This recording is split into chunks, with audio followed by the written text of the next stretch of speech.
Para completar esta mesa internacional de hoy, incorporamos otros asuntos de manera breve, telegramas. Empiezo con Mauricio, que es el más apurado. Sí, algo que dije medio al pasar, pero no es lo mismo un ataque cometido por un loco que simpatiza con una organización terrorista que un ataque organizado por esa organización terrorista con sus integrantes.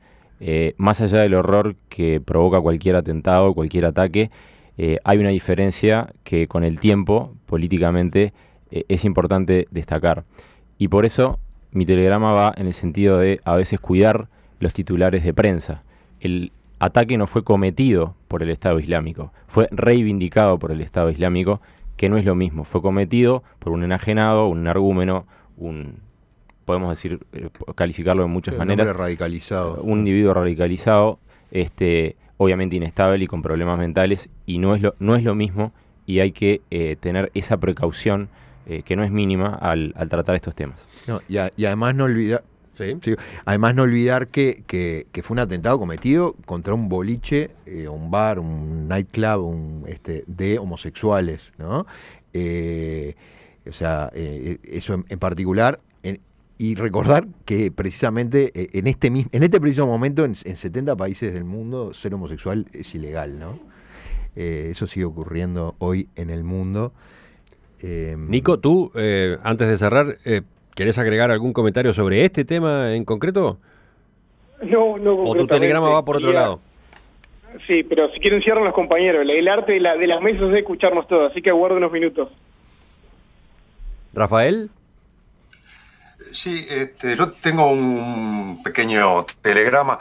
Dentro de 9 días, domingo 23 de junio, se realiza el referéndum en el Reino Unido para decidir si el Reino Unido se queda o se va de la Unión Europea. Vos lo conversabas días pasados con Francisco Paniza. Y yo creo que es un acontecimiento extraordinariamente importante, en particular si termina ganando la salida. De otro modo, se sigue más o menos como hasta ahora, pero si gana la salida va a haber con seguridad consecuencias a corto, pero sobre todo a mediano plazo, que pueden llegar hasta un rediseño de la Unión Europea, y no necesariamente consecuencias negativas en ese sentido, en términos de la evolución futura del proyecto europeo. Y recordar que las encuestas están dando muy parejas las dos opciones hasta el momento, con, por supuesto, la salvedad de que esas mismas encuestas se equivocaron de manera muy grosera en las últimas elecciones, no hace mucho, en el Reino Unido. Pero sea como sea, es un voto al que conviene estar atentos. Sí. Entre otras cosas, las encuestas tienen la complicación por delante de que el voto es voluntario, ¿no? Y por lo tanto hay una cantidad de factores que pueden incidir a último momento para un lado o para el otro. Sí, exacto. Y con un protagonista que tiene ciertos rasgos de personalidad no demasiado alejados de los de Donald Trump. Me refiero a Johnson, el exalcalde de Londres, que es el principal vocero del Brexit, ¿no? De la salida. ¿Darío? No, quiero agregar una cosa del tema que me quedó ahí, porque es algo que me preocupa. Los homosexuales no pueden donar sangre para las víctimas heridas en el atentado de Orlando. Yo hace 2 días fui a donar sangre acá, y una de las preguntas que me hacían es si yo había tenido en el último año relaciones con personas del mismo sexo. El ser homosexual en Uruguay y en Estados Unidos y en muchos países del mundo todavía es un impedimento para donar sangre, porque eso viene de la época en el que era el grupo de riesgo de VIH-Sida, ¿no? Me parece que es algo ya anacrónico hoy en día, que esa sea los homosexuales en Estados Unidos están indignados por este tema, y yo lo viví en carne propia. No soy homosexual, pero me sorprendió que me hicieran esa pregunta, y me parece anacrónico que la hagan hoy en día. Ahora sí, el final con Nico. Sí, muy breve, es decir, sobre la verdad que lo que está pasando en Venezuela, y estoy seguro que muchos oídos al escucharme decir que quiero hacer una breve anotación sobre Venezuela dirán, bueno, de nuevo con Venezuela.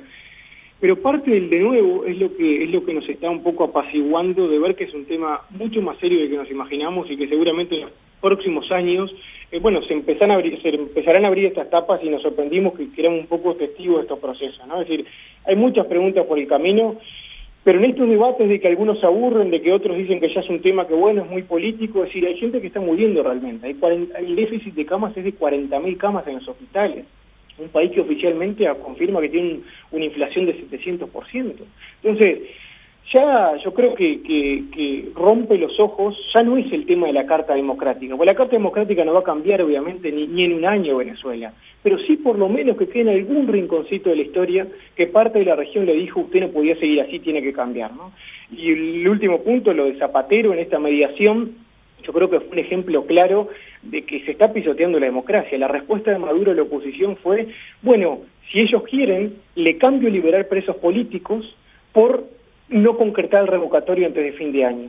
Eso demuestra, ni más ni menos, que un presidente está convencido de ser dueño del Poder Judicial.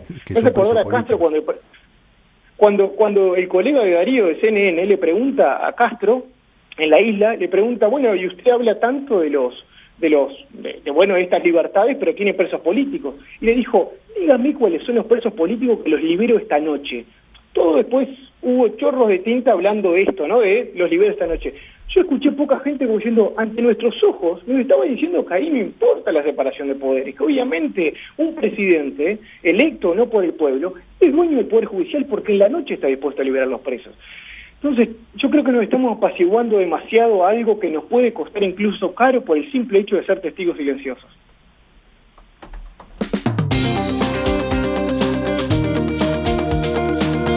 Nicolás Albertoni, hoy desde República Dominicana, Rafael Mandresi desde París, aquí en estudios Darío Klein y Mauricio Raufetti, gracias por acompañarnos en esta mesa, hoy mesa internacional. Un placer. Hasta la próxima. Un abrazo, gracias. Hasta la próxima. Ahora vienen las noticias, la actualización a media mañana que trae Romina Andrioli y luego continuamos en perspectiva hasta las 11. Estaremos en primera fila, estaremos con Rosario Castellanos y su crónica.